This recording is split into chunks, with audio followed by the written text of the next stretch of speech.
As ship's captain, it was Hannah Eltringham's job to implement them. I was absolutely horrified when I read them, because they talked about the creation of this pretty much like a slave labor camp. Those weren't the words used, but that was the impression given, where the unwanteds, those found wanting, seriously wanting, were sent, and they were to be kept in this with no rights, no freedoms, no privileges of any kind. Pretty much the basic rights they were allowed were a little bit of sleep each day, food, leftovers, the harshest treatment. They were not allowed to speak to any of the crew. It was very, very, very bad that this was going on. But Hubbard's statement to us was that it's going to take a lot more ethics and a lot more punishment than anyone can easily face up to get this whole world back in shape. And at that point, I believed that statement. Human emotion and reaction is the way humans were.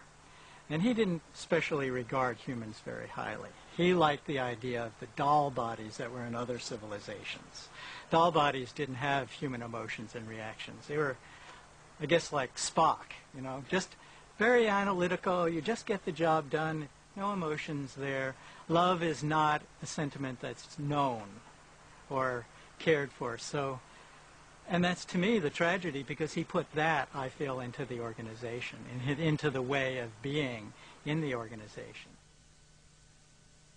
Hubbard even consigned his own son, Quentin, who was a senior auditor on the ship, to the RPF.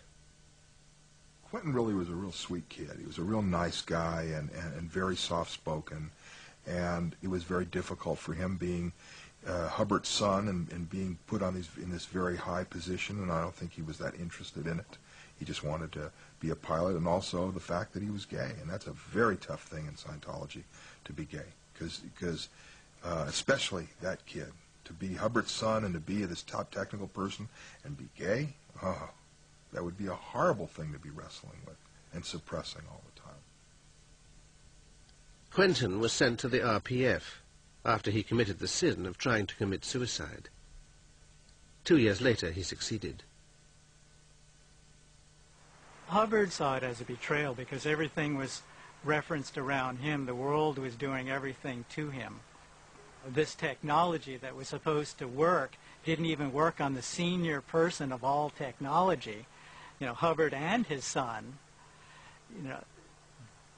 No, he just saw that as an attack from his son. And that's, you know, the love was gone. He had lost love.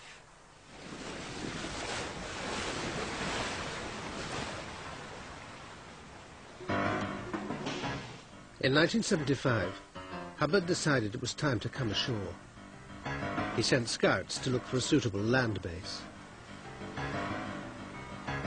They settled on Clearwater in the rich state of Florida.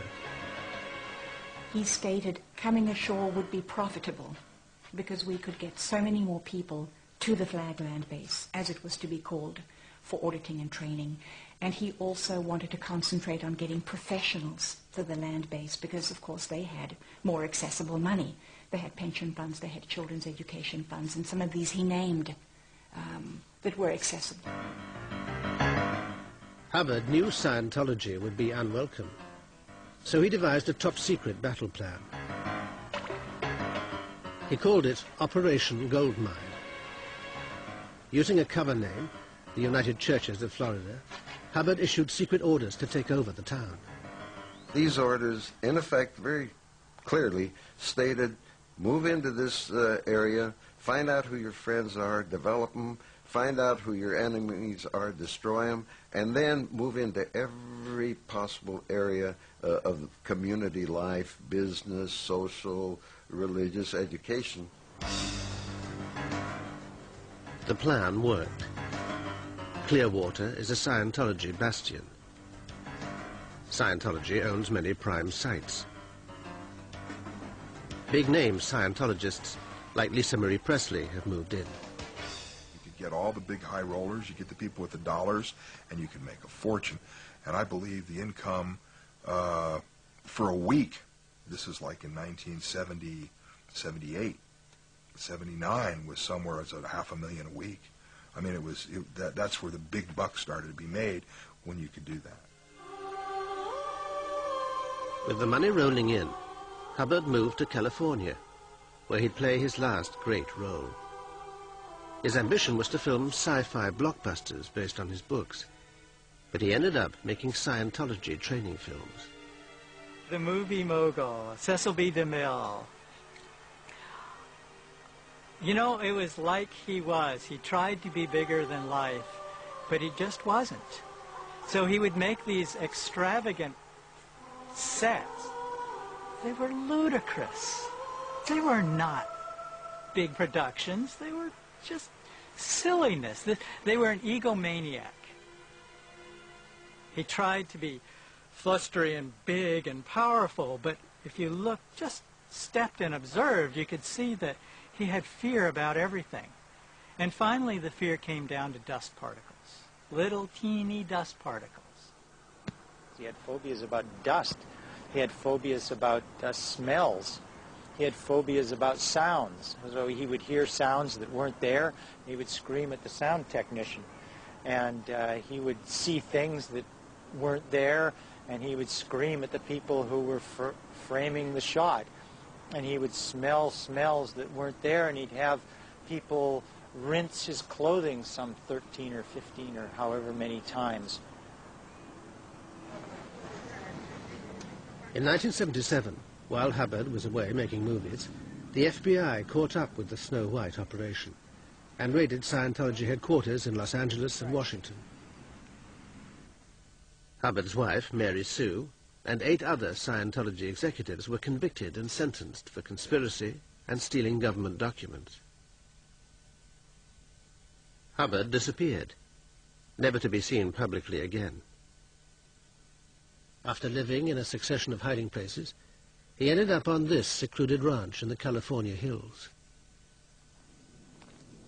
Secrecy has veiled his final years, but one man, Robert Vaughan Young, who was then a Scientology public relations officer, was later given a description of Hubbard by one of his guardians.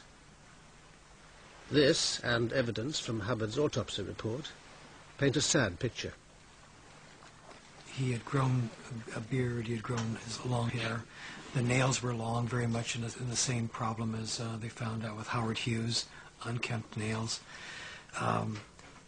Neighbors, there was a neighbor that walked in on him one day, and he'd become very frightened and suddenly scurried out of the barn. He was frightened to meet people. He was terrified of meeting any new people. He was disappearing down into this little strange world of his that he had created. And the irony of this is a man that was promulgating and telling the world that with my technology and ideas you can get bigger and bigger and bigger, and yet he was shrinking down until finally he was hiding. On January the 24th, 1986, Ron Hubbard died. The Church of Scientology said he'd simply quit his body to continue his work elsewhere. Him dying suddenly made him very mortal. And the last thing we could have is to have Hubbard be mortal. So a story had to be designed. And the story is that he went off to research the next level. And what's amazing is how the Scientologists bought this without any questioning. They bought it.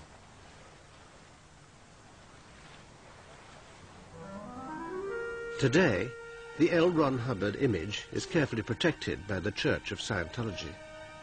It says he is the greatest humanitarian in history. Hollywood has named a street after him, and millions of dollars roll into Scientology every year. It continues to preach that Hubbard's teachings are the best solution to the mental problems of the world. The personal tragedy is, one mind Scientology did not appear to help was that of its founder.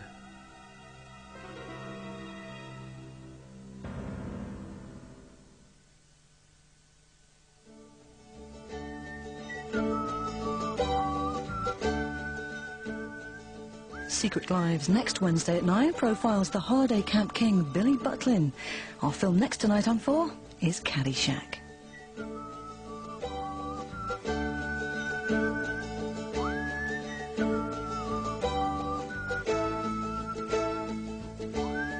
it.